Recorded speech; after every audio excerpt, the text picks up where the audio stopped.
just wish he knew.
Just wish he knew.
Hello and welcome back to another episode of Battle Tactics and War Strategies with a Ninja. Let's fucking go! Today's episode's gonna be a little bit shorter, as we barely are gonna scratch the surface of the Vietnam War. Yes, it's gonna be an interesting one. It's gonna be a long one. It's definitely gonna be one, as the United States took a major L.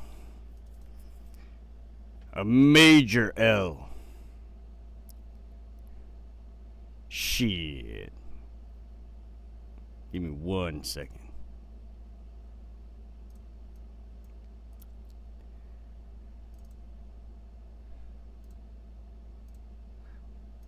Holy crap. Think my computer's taking a shit. Dang.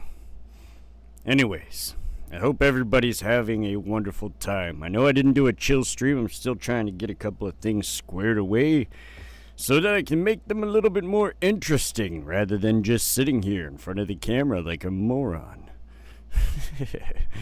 Feel like I should give you guys some kind of a visual aid instead of just taking up space, looking like a weirdo, with my hood on and my shades. Realistically, the shades are because there's 3 screens in front of me and 2 bright-ass lights. So, yeah, I don't want to burn my fucking retinas out. That would suck. That would suck. I'm just gonna drink some of this quote-unquote coffee.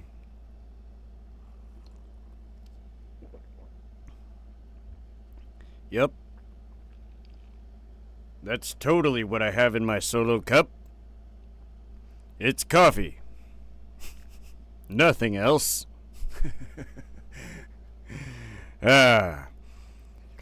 Alright. Well, suppose we should probably get started. The Vietnam War was a conflict in Vietnam, Laos, and Cambodia from the 1st of November 1955 to the fall of Saigon on the 30th of April 1975. 20 long years. 20 long years. We spent letting a bunch of Americans die to try and fight communism. Evidently, it was the second of the Indochina Wars and a major conflict of the Cold War. While the war was officially fought between North Vietnam and South Vietnam, the North was supported by the Soviet Union, China, and other communist states, while the South was supported by the U.S. and anti-communist allies. This made it a proxy war between the U.S. and the Soviet Union. It lasted almost 20 years, with direct U.S. military involvement ending in 1973. The conflict spilled into Laotian and Cambodian civil wars, which ended with all 3 countries becoming communist in 1975. L. Major L. Freaking Vietnam, Laos, and Cambodia. Major L. Embracing communism. What the hell is wrong with you? Come on now. The fact that anybody's still communist in 2024 blows my mind. It obviously doesn't work. But, whatever.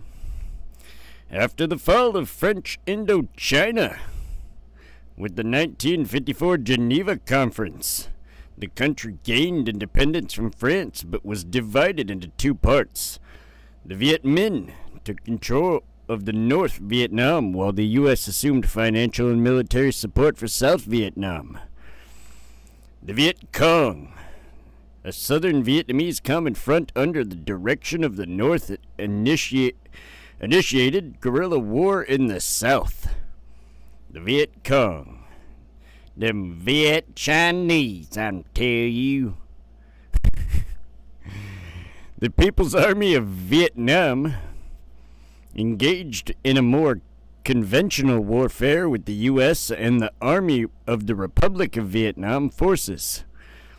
North Vietnam invaded Laos in 1958, establishing the Ho Chi Minh Trail to supply and reinforce the Viet Cong. By 1963, the North had sent 40,000 soldiers to fight in the South. U.S. involvement increased under President John F. Kennedy from 1,000 military advisors in 1959 to 23,000 by 1964. Damn. Following the Gulf of Tonkin incident in 1964, the United States Congress passed a resolution that gave President Lyndon B. Johnson authority to increase military presence without a declaration of war. Johnson ordered deployment of combat units and dramatically increased American troops to 184,000.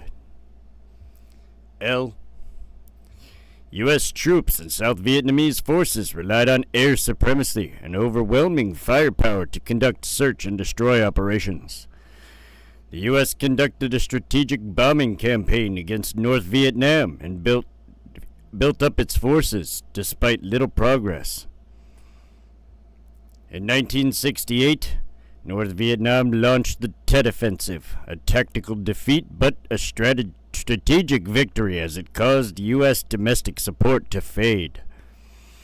In 1969, North Vietnam declared the Provisional Revolutionary Government of the Republic of South Vietnam. The 1970 deposing of Cambodia's monarch resulted in a PAVN invasion of the country, and then a U.S. ARVN counter-invasion, escalating Cambodia's civil war. After Richard Nixon's inauguration in 1969, a policy of Vietnamization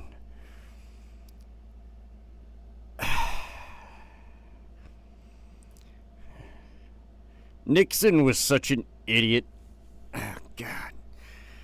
How that guy ever fucking became president. God damn it. Nixon. Jesus. Vietnamization began, which saw the conflict fought by an expanded ARVN while U.S. forces withdrew due to domestic opposition. Yeah, there was protesting going on like mad. U.S. ground forces had mostly withdrawn by 1972.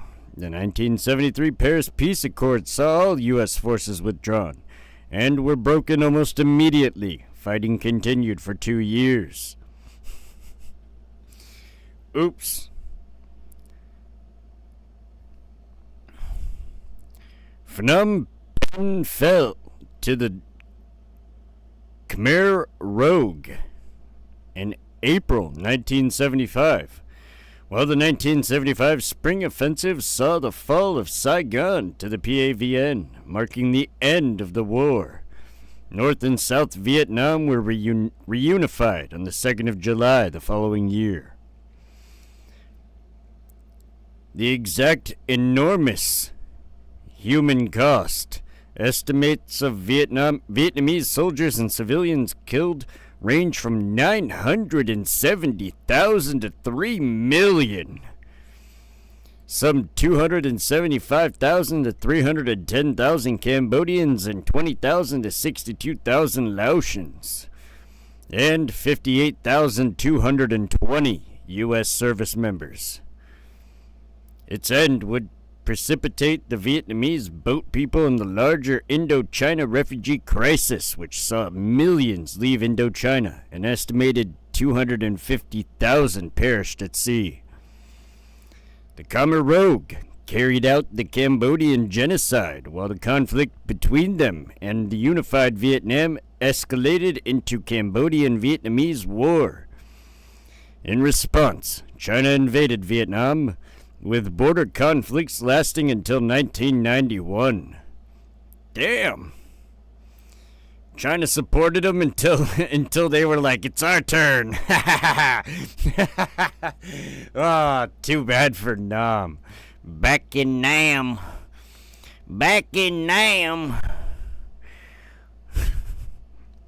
Within the U.S., the war gave rise to Vietnam Syndrome, a public aversion to American overseas military involvement, which, with the Watergate scandal, contributed to the crisis of confidence that affected America throughout the 1970s. The U.S. destroyed 20% of South Vietnam's jungle and 20 to 50% of the mangrove forest by spraying over 20 million U.S. gallons of toxic herbicides, a negotiable example of ecocide. Dang. A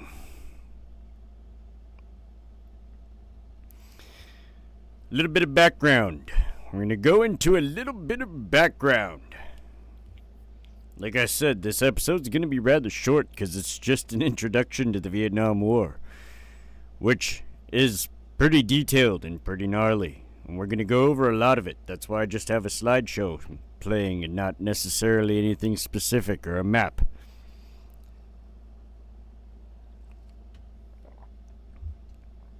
The map will be next episode. So will all the, references to important figures, technology, all that stuff. All that'll be referenced and shown on the stream. We're going to improve it little by little. Instead of just doing a slideshow like I did for the last one, the Gulf War, we're going to do a little bit more intricate of a show. I'm going to try and make it as detailed as I can without going over production on it, because it is still a live stream and I do have to pay attention to chat and everything else. So, that being said, we're going to get back into the background. Vietnam had been under French control as part of French Indochina since the mid-19th century. Under French rule, Vietnamese nationalism was suppressed, so revolutionary groups conducted their activities abroad, particularly in France and China. One such nationalist, Nguyen Sinh Cung, established that Indochinese Communist Party in 1930, a Marxist-Leninist political organization which operated primarily in Hong Kong and the Soviet Union. The party aimed to overthrow the French rule and establish an independent communist state in Vietnam. But,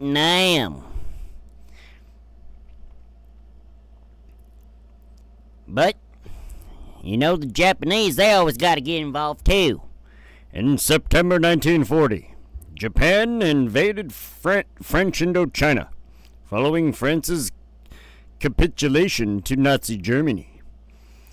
French influence was suppressed by the Japanese, and in 1941, Kang, now known as Ho Chi Minh, returned to Vietnam to establish the Viet Minh, an anti-Japanese resistance movement that advocated for independence. The Viet Minh received aid from the Allies, namely the U.S., Soviet Union, and Republic of China. Beginning in 1944, the U.S. Office of Strategic Services provided the Viet Minh with weapons, ammunition, and training to fight the occupying Japanese and Vichy French forces. Throughout the war, Vietnamese guerrilla resistance against the Japanese grew dramatically, and by the end of 1944, the Viet Minh had grown over 500,000 members. U.S. President Franklin D. Roosevelt was an ardent supporter of the Vietnamese resistance and proposed that Vietnam's independence be granted under the international trusteeship of following the war. Following the surrender of Japan in 1945, the Viet Minh launched an August Revolution, overthrowing the Japanese-backed Empire of Vietnam and seizing weapons from the surrendering Japanese forces.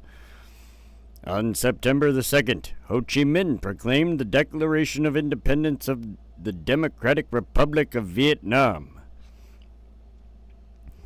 Holy shit, that's a mouthful.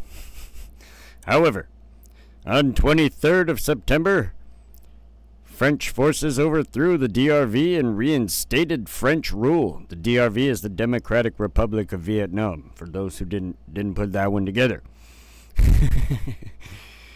American support for the Viet Minh promptly ended, and the OSS forces left as the French sought to reassert control.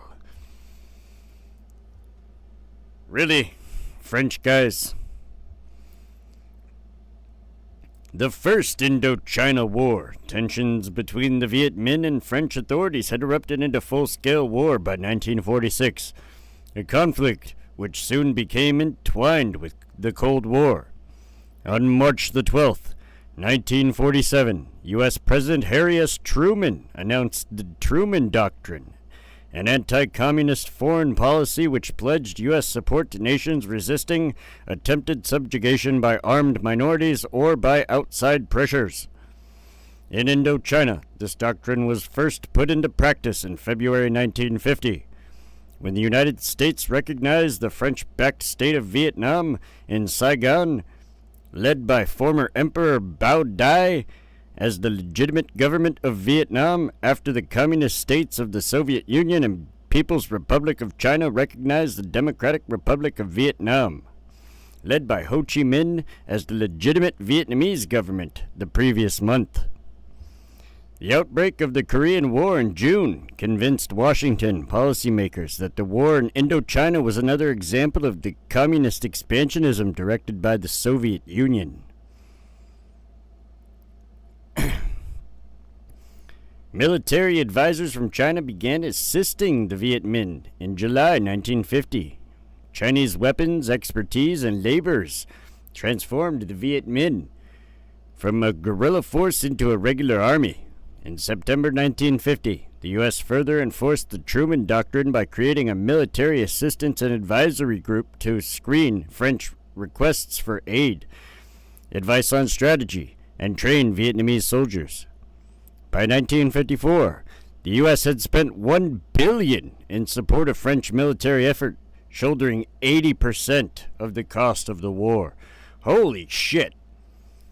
$1 billion in 1954. Damn! That's a lot of money. That is a lot of... You know what? Hold on. How much money is $1 billion in 1954 today?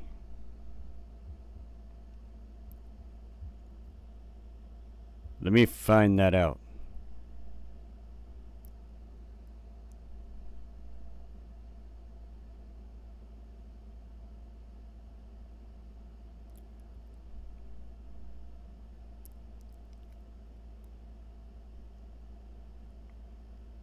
Holy shit.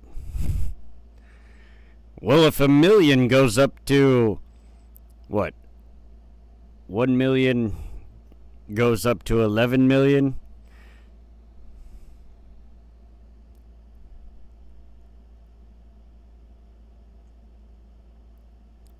I figured Google would give me a direct answer, but it doesn't.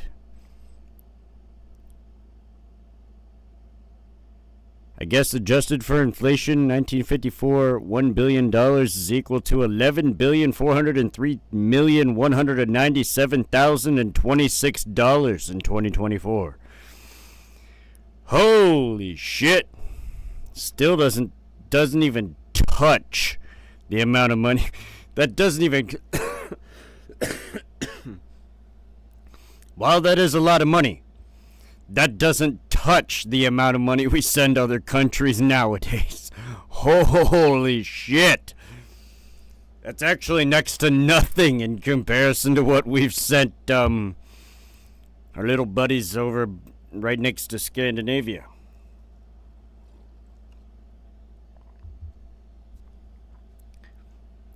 The Battle of Dien Bien Phu.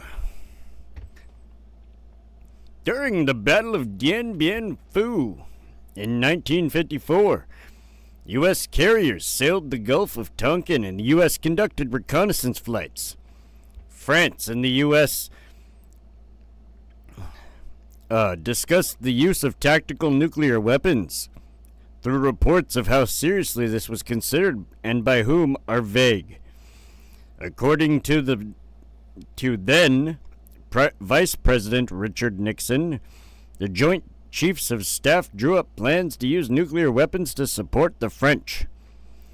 Nixon, a so-called hawk, suggested the U.S. might have to put American boys in. President Dwight D. Eisenhower made American participation contingent on British support, but the British were opposed. Eisenhower, wary of involving the U.S. in an Asian land war, decided against intervention. Throughout the conflict, U.S. intelligence estimates remained U.S. intelligence estimates remained skeptical of France's chance of success. On the 7th of May, 1954, the French garrison at Dien Bien Phu surrendered. The defeat marked the end of French military involvement in Indochina. At the Geneva Conference, they negotiated a ceasefire with the Viet Minh, and independence was granted to Cambodia, Laos, and Vietnam.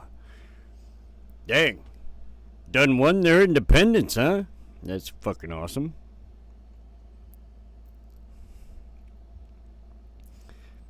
Alright, we're going to go through a slight transition period, and then that's going to be the end of the introduction.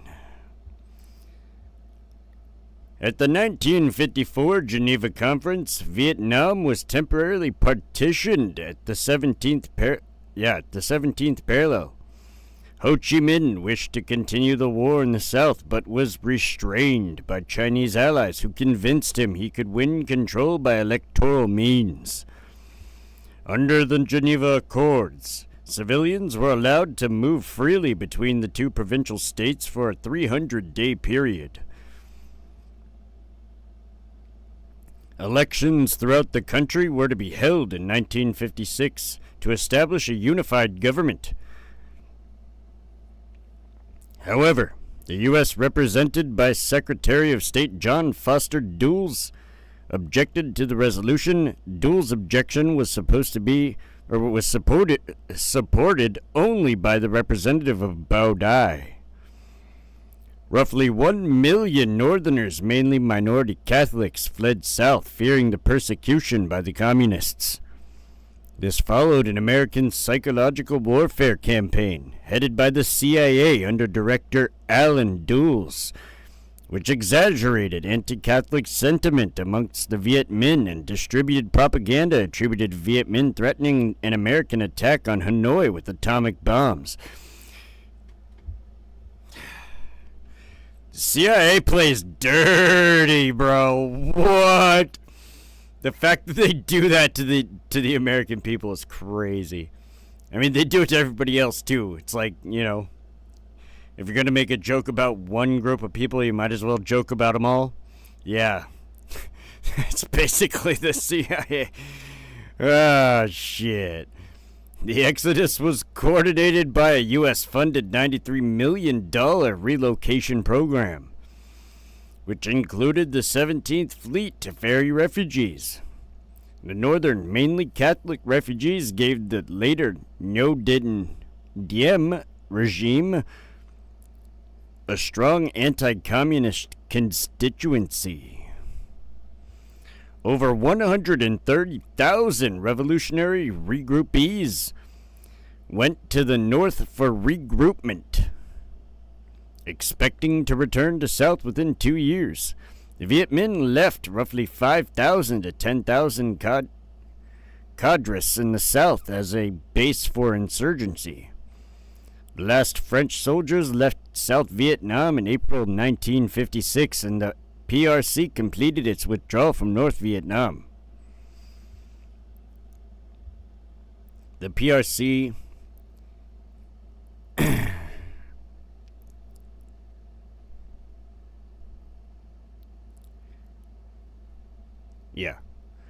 Between 1953 and 1956, the North Vietnamese government instituted agrarian reforms, including rent reduction and land reform, which resulted in political oppression. During land reform, North Vietnamese witnesses suggested a ratio of 1 execution for every 160 village residents, which extrapolates to 100,000 executions. Wild! Because the campaign was mainly in the Red River Delta area, 50,000 executions became accepted by scholars. However, declassified documents from Vietnamese and Hungarian archives indicate executions were much lower, though likely greater than 13,500. Okay. In 1956, leaders in Hanoi admitted to excesses and in implementing this program and restored much of the land to the original owners. The South, meanwhile, constituted the state of Vietnam, with Bo Dai as emperor and Ngo Dinh as prime minister. Neither the U.S. nor Diem's state of Vietnam signed anything at the Geneva Conference. The non-communist Vietnamese delegation objected strenuously to any division of Vietnam, but lost when the French accepted the proposal of Viet Minh delegate Pham Van Dong. Pham Van Dong,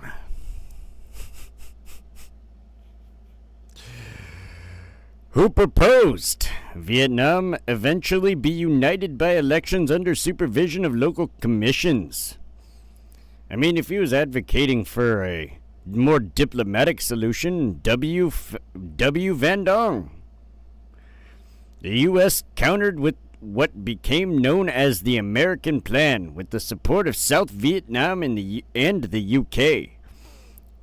It provided for unification elections under the supervision of the UN, but was rejected by Soviet delegation.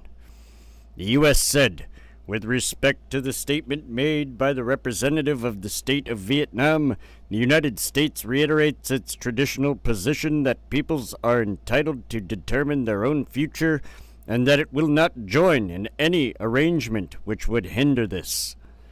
U.S. President Eisenhower wrote in 1954, I have never talked or corresponded with a person knowledgeable in Indo-Chinese affairs who did not agree that had elections been held at the time or as the time of the fighting, possibly 80% of the population would have voted for Communist Ho Chi Minh as their leader rather than chief of the state Bo Dai. Indeed, the lack of leadership and drive on the part of Bo Dai was a factor in the feeling prevalent among Vietnamese that they had nothing to fight for. Dang, Bo Dai. Dang, Bo Dai, you gotta stand up for it. Wasn't willing to lead. Some people just aren't leaders. Can't force them into a position. Even if they are popular and well-liked, some people just don't have it in them. According to the Pentagon Papers, which commented on Eisenhower's observation, Diem would have been a more popular candidate than Bao Dai against Ho, stating that it is almost certain that by 1956 the proportion which might have voted for Ho in a free election against Diem would have been much smaller than 80%. In 1957, independent observers from India, Poland, and Canada, representing the International Control Commission, stated that fair elections were impossible, with the ICC reporting that neither South nor North Vietnam had honored the armistice agreement. From April to June 1955, Diem estimated political opposition in the South by launching operations against religious groups. The Chow Dai and the Hoa Hao of Bakut. I'm butchering the shit out of these names, but I don't care. The campaign also attacked the Bin Xuyen organized crime group, which was allied with the members of the Communist Party secret police and had military elements. The group was defeated in April following the battle in Saigon. As broad-based opposition as harsh tactics mounted, Diem increasingly sought to blame the communist. In the referendum on the future of the state of Vietnam in October 1955, Diem rigged the poll supervised by his brother, Ngo Dinh Nhu, and was credited with 98% of the vote, including 133% in Saigon. Damn! He had more than 100% of the vote? He had dead people voting for. That's crazy. This guy's ancestors came back and they were like, man, we vote for him too. Ha ha! What? How do you have 133% of the vote? What the fuck? His American advisors had recommended a more modest winning margin of 60 to 70%. Yeah, that makes more sense than 133%. Diem, however, viewed the election as a test of authority. He declared the South Vietnam to be an independent state under the name Republic of Vietnam, with him as the president. Likewise, Ho Chi Minh and other communists won at least 99% of the vote in North Vietnamese elections. The domino theory, which argued that if a country fell to communism, all surrounding countries would follow, was first proposed by Eisenhower administration. John F. Kennedy, then a senator, said in a speech to the American Friends of Vietnam, Burma, Thailand, India, Japan, and the Philippines, and obviously Laos and Cambodia are among those whose security would be threatened if the red tide of communism overflowed into Vietnam. Well, damn it. We all know what happened there. Eventually, Vietnam became Chinese. Major L. Whole bunch of Americans had to die for nothing. It's a shame. We lost. Well, that's the end of the introduction for the Vietnam War, as we have a shit ton to go through with this, like the extent of U.S. bombings, the Diem era, Kennedy's escalation, the Gulf of Tonkin and Johnson's escalation, Vietnamization, and Nixon, damn it, U.S. exit and final campaigns, opposition to U.S. involvement, yeah, all of the protesting.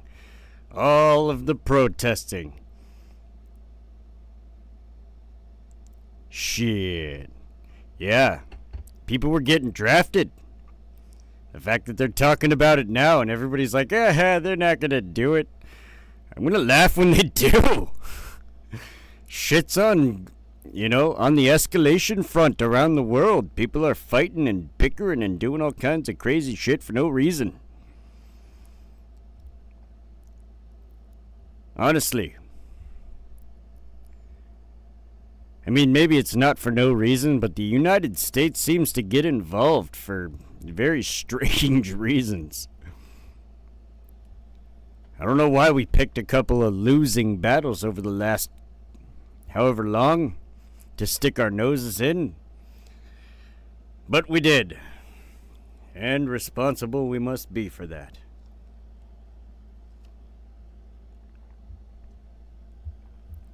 However, I don't think the Army's new tactics with the whole gender-affirming shit, I really don't think that's a very effective military strategy.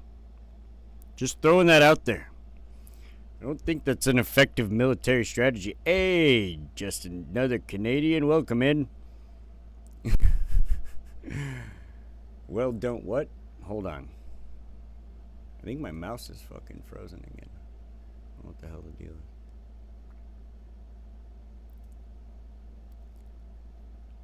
If this damn... Why is this in my way? What a weird shitter this fucking interface is. I'm just kidding. Wait a minute. What am I doing? What am I doing? Well, don't then? Well, don't what? Well, don't what? See, I can read my chat. Even though there's shit blocking it, like, why would they give me the ability to react to shit in my own chat? on Streamlabs. That's weird. It's just some weird shit. Don't make no sense. Don't make no sense. So yeah, next time, there's going to be a map. There's going to be all kinds of shit. It's not just going to be the slideshow playing in the background. It's going to be all the good stuff.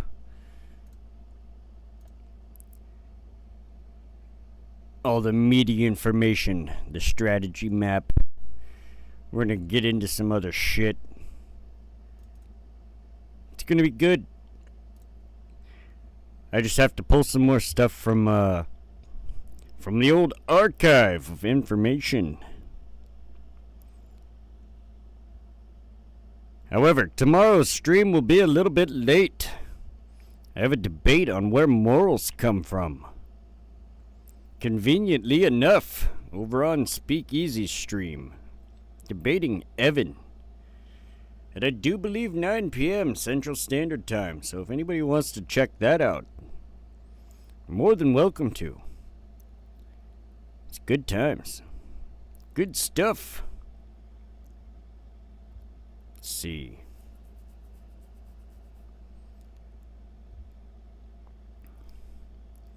I'm going to be arguing a side that I haven't ever argued, so it's going to be interesting how I can make that one fit. How I can make it all fit together. I think it's sound. I think it's good. I don't want to divulge anything, though, because then that would give it away. That would give it away. If you want to see it, you're just going to have to tune into the debate tomorrow, because it's going to be legendary. If I'm not mistaken, Evan's position is that morals come from the Bible, which would be very interesting if morals came from the Bible. I just have one question on that one. If morals come from the Bible, so everybody prior to the Bible being written was immoral? I don't know about that. It's kind of a wild claim. That'd be kind of a wild claim to make. But he'll clear that up tomorrow, and we'll get that all figured out and squared away. And then, after that debate is over, then I'll go live, and we'll dig deeper into the Vietnam War, and we'll learn why the United States took the biggest L in their war history. The biggest L.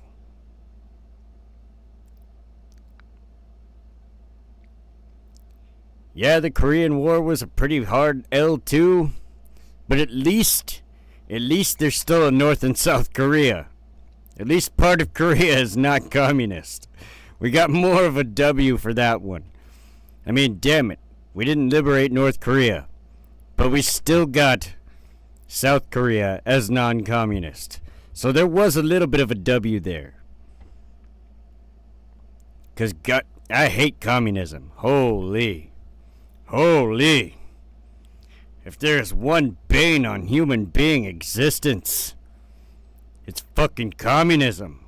Damn it. Feminism is a freaking communist ideology. So if you're a feminist, you're a communist.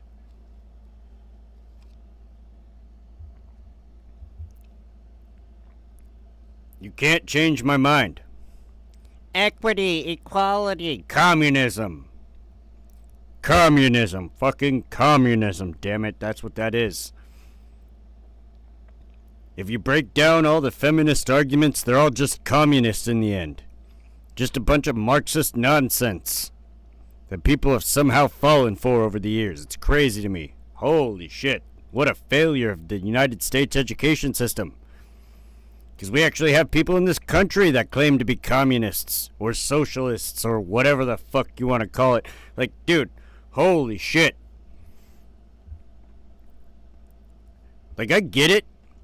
If you're for I could understand a totalitarian dictatorship.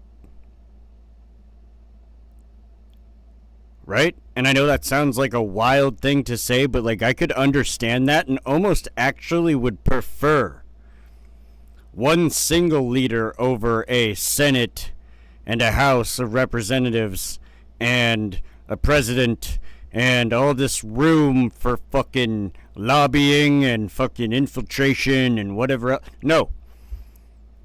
Dwindle that shit down to one guy. And it makes it easier. It makes it real easy to know. If we're getting fucked as the people, we know exactly who's fucking us. And we can do something about it. There's none of this like deep state potential shit in the background. None of that crap. You don't have the opportunity for it. You have one person in total power. Now, what he does with that power is another story. Because you could have a Christian imperialist totalitarian dictatorship. And I think that would be perfectly fine. Wouldn't be any different than the Holy Roman Empire, which built a shit ton of roads in Europe, aqueducts, and brought fucking like a higher level of civilization to much of the Mediterranean area at the time. They made vast improvements on everything that they quote-unquote conquered, which is debatable. Half the time they didn't even have to conquer the place. Shit was surrendered. We've gone over this multiple times in my Greatness of Men series. If you haven't seen that, check it out. multiple Roman leaders who didn't have to conquest the entire time. Because sometimes a diplomatic surrender is the way to go. Hey, I'll let you retain power of your state, but you answer to me. Alexander the Great did that half the time. That's how he gained half the area he controlled.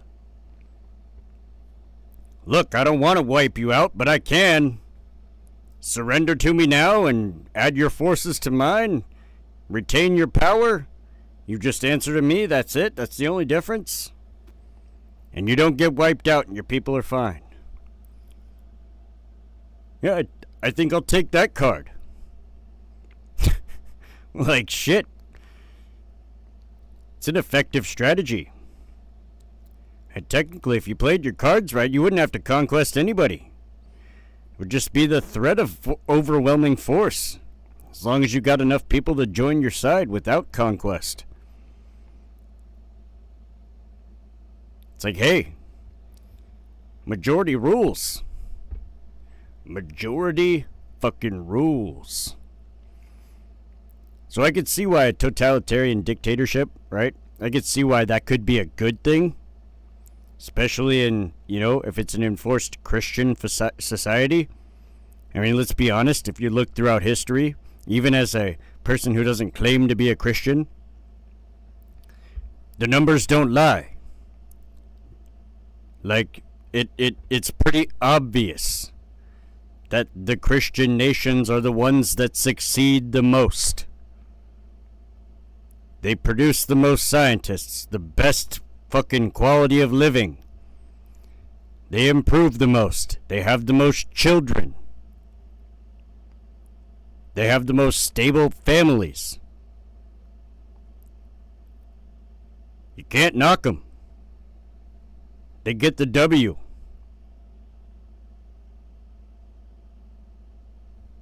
If they didn't, there wouldn't be over 1 billion Catholics on the planet, which is more than 1/8 of a percentage, right? Or like, it's more than 1/8 of the population.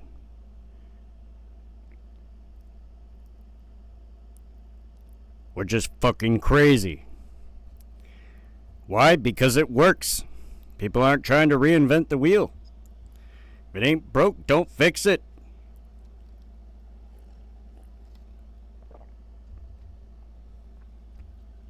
So, if it works, why not enforce it?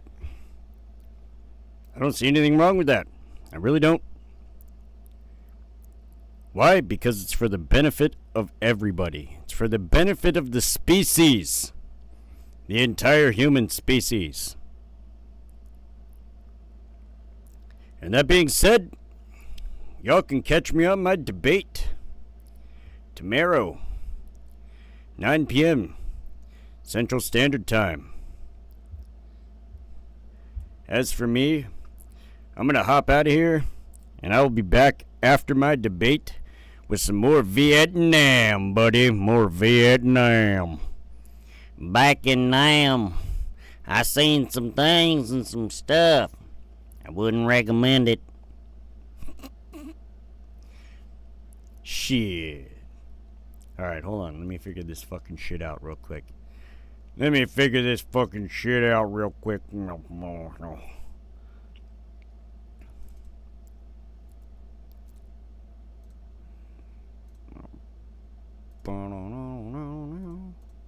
I win. Ha! I fucking win, buddy! Let's go! Oh. I win! You can suck a dick. Oh, just kidding. Alright, I'm out. Have a good night, morning, afternoon, evening, wherever you are in the world. Enjoy your time because your time could be limited. You never know. So, why not? Why not take the time and enjoy it? If you got kids, spend every lasting moment with your children, with your spawn of the earth. Yes, family. Family is the number one thing that matters. When all is lost, you still have your family. When all is lost, you still have your family. And with that, have a wonderful evening. I will see y'all next time.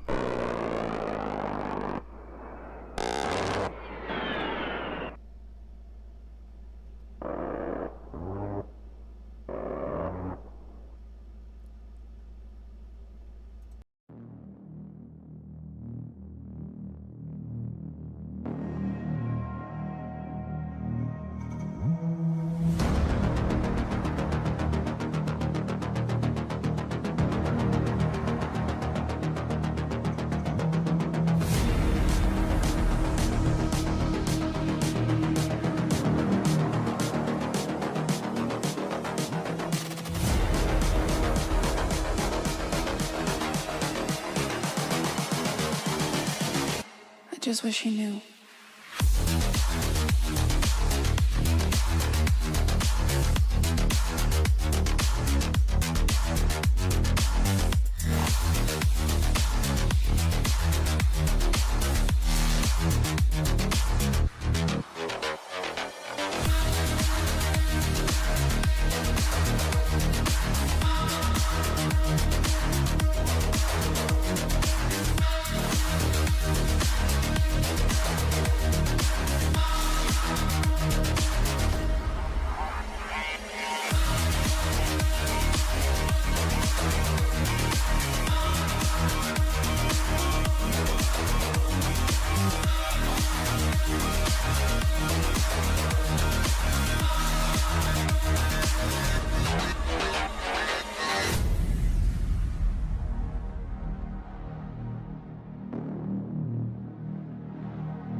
I just wish he knew.